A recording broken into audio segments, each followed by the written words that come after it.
Es la tarea número 1 de la materia de simulación, la sección primera que sería arranque, donde primero se nos pide realizar un resumen de lo que es la primera parte, que serían sistemas, modelos y simulación.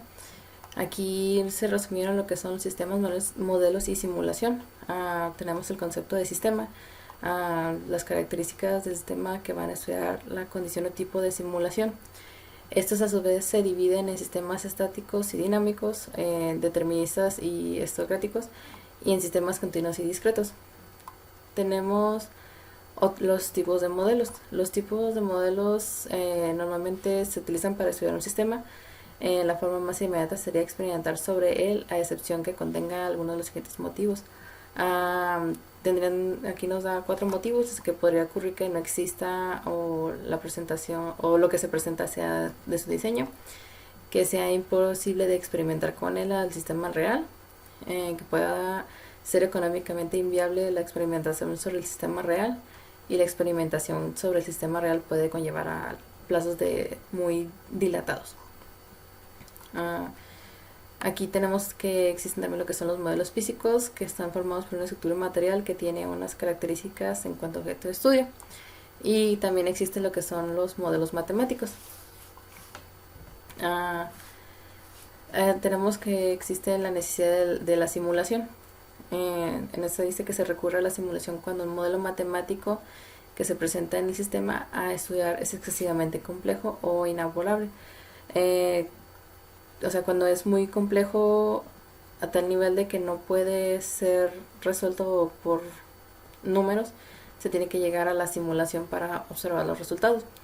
En estos existen lo que son los sistemas continuos, que serían las variables de estados que representan la tasa o la velocidad con la que cambian estas variables. La formulación de matemáticas, la formulación matemáticas en los modelos que lleva a la aparición de ecuaciones diferenciales, y si el sistema tiene una complejidad en la que puede ocurrir las ecuaciones o no, sean o no. Y tenemos lo que son los sistemas discretos. En los discretos se pueden aparecer fenómenos aleatorios y se pueden la catalogación de sistemas como continuos o discretos. El campo de aplicación de los sistemas o los modelos se dice que va aumentando últimamente porque existen más softwares que lo pueden llevar a cabo. Entre ellos se dice que se destaca la utilización cada vez en el estudio de sistemas de espera, tráfico de comunicaciones, diseños de instalaciones, determinación de reglas de programación en la producción, diseños de plantillas, localización de instalaciones, análisis de proyectos, reglas de gestión y de inventarios, como también el análisis de inversión. Existen lo que son las fases del estudio de la simulación. La primera sería definir el objetivo del sistema. Tenemos que tener en claro qué es lo que queremos encontrar cuando vamos a correr una simulación. El siguiente es la elaboración del modelo conceptual. Aquí nos dice que es aconsejable encontrar un equilibrio entre lo que es un modelo sencillo y que sea realmente factible. Posteriormente a eso llegamos a lo que es la validación. Aquí tenemos que comprobar que si se refleja realmente lo que son las características que representa. Más adelante llegamos a lo que es la elaboración de un modelo comunicativo. Es necesario elaborar algún tipo de modelo que permita la comunicación entre diseñador y programador eficaz. En este sería básicamente elaborar un modelo en el que todo el mundo esté comunicado, todo el mundo tenga información y todo el mundo sepa lo que tiene que hacer, en qué momento lo tiene que hacer. La construcción y verificación de un modelo informático. Se dice que una vez construido y validado, el modelo es el momento de seleccionar el lenguaje en el ordenador que se va a utilizar. Aquí en esta parte se va a buscar el programa o el lenguaje de programación con el cual puedas llevar a cabo una simulación. Se dice que existen Fortran, Pascal o C, mientras que también se han desarrollado el GPSS, SimScript, SLAM o CINAM, y existen otros softwares que son más de gráficos, que serían Cinema, Witness y Taylor. Después de eso llega lo que es la validación nuevamente, donde debes de corroborar de que la ejecución serie o una piloto sea la correcta y obtengas resultados que te sirven. Después de eso entras a lo que es la explotación y diseño de experimentos. Aquí debes definir los experimentos que vas a realizar y determinar cuáles van a ser las condiciones iniciales antes de correr una simulación. Tienes que ser muy específico porque tienes que marcar lo que son las repeticiones y los resultados que se deben de registrar. Para finalizar llega lo que es la elaboración de la documentación e implantación de todos los resultados. Como cualquier experimento que tengas que correr una simulación, tienes que tener todo bien documentado para tener la evidencia y poder analizar los datos de qué fue lo que salió bien o qué fue lo que salió mal. Tenemos que son las ventajas de la simulación. Entre los argumentos a favor se utiliza la simulación que se encuentra en la mayoría de los sistemas. Posteriormente también la simulación tiene inconvenientes. La simulación no siempre lleva a los resultados que queremos y a veces consume grandes cantidades de recursos financieros o técnicos o humanos, lo que a veces puede considerarse una pérdida de tiempo o desperdicio y no obtenemos el resultado esperado. Los principales errores que se cometen en la simulación se dice que son lo que es realizar un estudio de simulación que no se puede definir correctamente los objetivos del estudio. Puede ser que sea impráctico, puede ser que las fuentes no sean las correctas, puede que la aleatoriedad no sea la indicada, puede ser que no hayamos utilizado las fórmulas estadísticas adecuadas, entre varios otros. Tenemos lo que es la simulación de sistemas discretos. Se dice que la mayoría de los sistemas productivos tienen características de diseño discretos. Podemos ver que tienen determinados entre sí el mecanismo de avance de tiempo. Se dice que durante la simulación se lleva un registro del valor actual simulado mientras se desarrollan experimentos de simulación. Y los intervalos de tiempos variables, en esto sería como un reloj indicador de cero que determina los instantes de ocurrencia de los sucesos a cada tipo de cercanos al tiempo.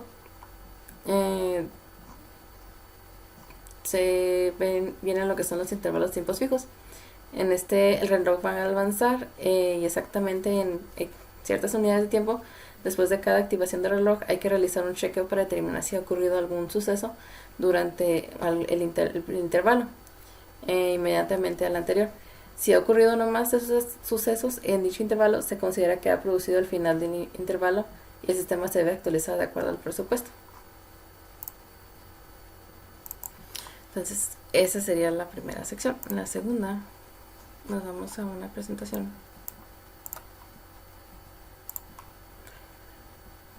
en donde se pide que interpretemos lo que es los repasos de estadística. En esta tenemos lo que son la interpretación de repasos de estadística. En esos dos puntos incluye lo que es la interpretación del material señalado en el punto. La primera sería las variables aleatorias. En esta decimos que una de las características más notables de la simulación es la existencia de fenómenos no determinados que representan mediante las variables aleatorias. Estas pueden ser continuas o discretas. Según el origen de los datos se puede distinguir también entre lo que son empíricas y teóricas. La media de la varianza, la media o esperanza matemática nos permite caracterizar la tendencia central de una variable y la varianza que permite caracterizar la dispersión de los valores alrededor de la media. Las variables aleatorias más comunes utilizadas son las distribuciones continuas más frecuentes, tenemos una lista aquí, que son la uniforme, la exponencial, gamma, Weber, normal logarítmica, beta y triangular. Aquí rápidamente se explican lo que son cada una. La uniforme es basada en la generación de variables aleatorias, mientras que la exponencial es el tiempo de llegada, representa el tiempo a cómo va creciendo de acuerdo en la elaboración en ocasiones de algún producto, el tiempo transcurrido en los fallos de alguna máquina. Las gamas representan el tiempo para completar una tarea, como nos dice por ejemplo el servicio a clientes o reparación de una máquina. El Weber se utiliza comúnmente en representar lo que son el tiempo para completar alguna tarea hasta, por ejemplo, fallo de una máquina. La normal nos representa lo que son errores distintos tipos o cantidades que son la suma de un gran número de otras cantidades. La normal logarítmica se dice que representa el tiempo para realizar alguna tarea o cantidades que son productos en gran números. Las variables aleatorias más comúnmente utilizadas, también existe la beta, que se utiliza para el modelado aproximado de ausencia cuando te faltan datos, los que te ayuda a la distribución, el número de efectos de un lote o el tiempo de completar una tarea. Y la triangular es una primera aproximación a una variable en ausencia de cualquier dato existente. Las variables aleatorias más comunes utilizadas dentro de la discreta más frecuentes utilizadas son la de Bernoulli, uniforme discreta, binomial y Poisson. En la lectura solamente se definían dos, lo que es la discreta, que se emplea normalmente para el modelado en ausencia de datos que aparentemente varían entre dos valores extremos, y la de Poisson, que representa el número de eventos que ocurren en un intervalo de tiempo cuando los eventos ocurren a una tasa constante. El ajuste de datos de test de x cuadrada. Existen alternativas para realizar los ajustes. Los tests más comunes serían el test de la x cuadrada, el test de Kolmogorov-Smirnov y el test de Anderson-Darling, que básicamente es una derivada del Kolmogorov-Smirnov. Para ello es necesario seguir los siguientes pasos, que serían la comprobación de las independencias de las observaciones, formulación de alguna hipótesis y la determinación del estadístico de contraste.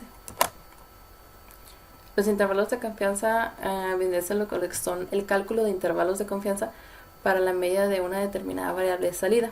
Se obtiene un intervalo del que se puede afirmar que la medida de la variable de salida está contenida en él y que ésta determina la probabilidad. Se habla también de la comprobación de alternativas, que una vez visto el procedimiento para evaluar los resultados de un experimento de simulación, se está a disposición para comprobar dos o más alternativas y seleccionar la mejor de ellas. Se pueden dar casos distintos. Se dice que existen las comparaciones de dos alternativas, de varias alternativas con una referencia, o comparación de varias alternativas y seleccionar la mejor de ellas. En la tercera sección está la interpretación de diseño de modelo de simulación. En este capítulo se escribe a mayor detalle algunas de las fases o algunas consideraciones necesarias para alguna de las otras fases. La formulación de un problema y el modelo conceptual. Se dice que se debe realizar un estudio de simulación, es necesario definir el sistema. Nos da unos puntos para poder realizar lo que es un estudio o un sistema necesario que nos ayude a definirlo.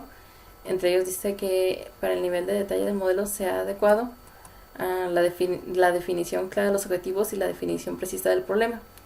Permite establecer las variables de entrada y salida. Esto nos da a nosotros entender que tenemos que tener claro qué es lo que estamos buscando, conocer mayor detalle cuál es el problema para el cual necesitamos generar alternativas, y debemos conocer lo que son las variables de entrada y las variables de salida. Conociendo lo que son las variables de entrada, podemos tener una mejor referencia para tener un resultado más preciso de lo que se está buscando. La formulación del problema y modelo conceptual. En la elaboración del modelo nos dice que debe quedar claramente que estos parámetros de diseño y son variables de entradas y salidas. Entre ellas tenemos lo que son las variables de entrada, los parámetros de diseño y las variables de salida. Las variables de entrada son los datos que vamos a ingresar en algún programa de simulación para poder correr algún tipo de software. El parámetro de diseño va a ser lo que tenemos que buscar, cómo lo vamos a conformar exactamente, para saber qué resultado es el que queremos obtener. Y la variable de salida es el resultado final que va a salir de los otros dos. La recogida, análisis y generación de datos de entrada. Así es que para simular el comportamiento de un determinado sistema se necesita alimentar el modelo con diferentes valores de variables. Si en cambio se dispone de datos históricos, existen tres alternativas. Normalmente algunos no tienen datos históricos, pero en el caso de que tuvieran, puedes alimentar un modelo con los datos que ya existen, que alguien más ya haya recopilado. Posteriormente construir una función de distribución empírica y generar valores de acuerdo a dicha distribución. Y realizar lo que es el ajuste de datos históricos y la función de distribución teórica y generar valores de acuerdo a dicha distribución. Construcción del modelo, que sería verificación, validación y credibilidad. En esta fase se tienen herramientas informáticas disponibles, que serían las hojas de cálculo, serían Excel, a algún tipo de programa con lenguaje en general, que podría ser C, lenguajes de programación de simulación y paquetes de software de simulación. Estas son herramientas que puedes utilizar para poder correr datos en alguna simulación y que puedas obtener alguna respuesta. La validación, verificación y credibilidad de un modelo de simulación. En estas existen 3 características de un modelo de simulación que debe ofrecer para servir a su propósito. Este debe ser válido, debe ser veraz y debe ser creíble. Si alguno de ellos falla, no podemos confiar en lo que en el modelo que estamos construyendo. En la ejecución del modelo de simulación de datos, que sería el análisis ya de resultados, se dice que para analizar de manera adecuada un determinado sistema de simulación es necesario realizar de forma correcta la ejecución de un modelo y el análisis. Entonces aquí tenemos lo que es una gráfica que está prestando la lectura, que dice los tipos de simulación. Tenemos lo que es la simulación limitada y la simulación ilimitada. La simulación limitada, como su mismo nombre dice, hasta es limitada y solamente hasta ahí llega. La ilimitada se divide todavía en lo que son con régimen permanente cíclico y y sin régimen permanente. Entonces tenemos lo que son las conclusiones de la primera sección del resumen. En cuanto a sistemas de modelos y simulación, se puede concluir que estos son importancia dentro de la industria, ya que esto nos ayuda a tomar mejores decisiones en cuanto a la resolución de algunos problemas de los que nos podemos topar, ya que estos nos ayudan a revisar de manera organizada y sistemática con el apoyo de algunos softwares que ya existen en el día de hoy, y nos ayuda a saber cómo, cuándo y dónde implementarlo. En cuanto a la segunda sección, fue un repaso de lo que es los conceptos estadísticos que son necesarios para poder interpretar lo que son los datos que te va a arrojar cualquier simulación. Dependiendo de lo que estés buscando, va a ser la distribución o el concepto que vas a utilizar de acuerdo a la interpretación de lo que quieres hacer. En la tercera sección, lo que es en la interpretación del diseño, modelo y simulación, nos sirve para auxiliarnos en lo que es con la información estadística que ya habíamos leído. Ayuda a interpretar lo que son los datos que vas a arrojar, que van a arrojar las simulaciones. En este caso, inicia con la formulación de algún problema, de algún concepto, y tienes que ir recopilando los datos, y posteriormente, una vez que los recopilas, los vas a correr y tienes que analizarlos. Una vez analizándolos, tienes que verificar que sea lo que estás buscando o que sean correctos los datos que te está arrojando. Posteriormente, tienes que tener la validación de poder corroborar de que es correcto o no es correcto, y para poder tener la credibilidad en tus modelos. En cuestión, esto nos ayuda a tener certeza en los resultados que obtengamos y que sean más fiables.